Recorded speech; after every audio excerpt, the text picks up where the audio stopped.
সুপ্রিয় দর্শক, আসসালামু আলাইকুম। সবাইকে স্বাগতম জানাচ্ছি আজকের গুরুত্বপূর্ণ সংবাদে। প্রথমেই জানিয়ে দিচ্ছি সংবাদ শিরোনাম।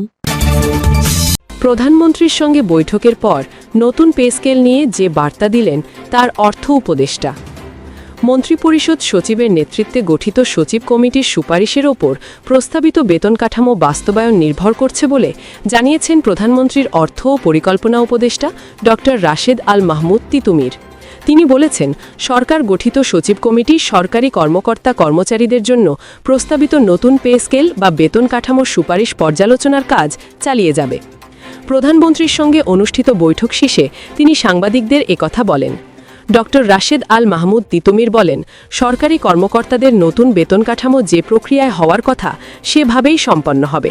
এ বিষয়ে সরকার কাজ করছে।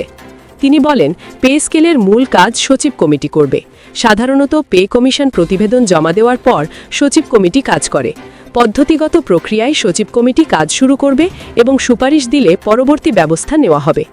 প্রতিবেদন জমা দেওয়ার পর তা বাস্তবায়নের আগে কয়েকটি প্রক্রিয়া থাকে।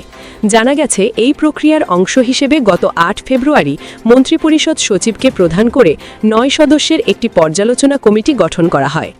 এই কমিটি জাতীয় বেতন commission ২০২৫, Bangladesh judicial service pay commission ২০২৫ এবং সশস্ত্র বাহিনী বেতন কমিটি ২০২৫-এর প্রতিবেদন পরীক্ষা নিরীক্ষা করে সরকারের কাছে সুপারিশ জমা দেবে। কমিটির সুপারিশের ভিত্তিতেই পরবর্তী কার্যক্রম শুরু হওয়ার কথা। নতুন বেতনের সুপারিশে কি আছে? অন্তর্বর্তী সরকার নতুন বেতন কাঠামো প্রণয়নে সাবেক অর্থসচিব জাকির আহমেদ খানের নেতৃত্বে ২৩ সদস্যের একটি বেতন কমিশন গঠন করেছিল।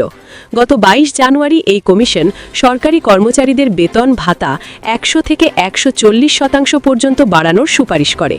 সুপারিশ করা বেতন কাঠামোয় নিম্ন ধাপে বেতন ৮,২৫০ টাকা থেকে বাড়িয়ে ২০,০০০ টাকা এবং সর্বোচ্চ ধাপে ৭৮,০০০ টাকা থেকে বাড়িয়ে ১,৬০,০০০ টাকা নির্ধারণের প্রস্তাব করা হয়।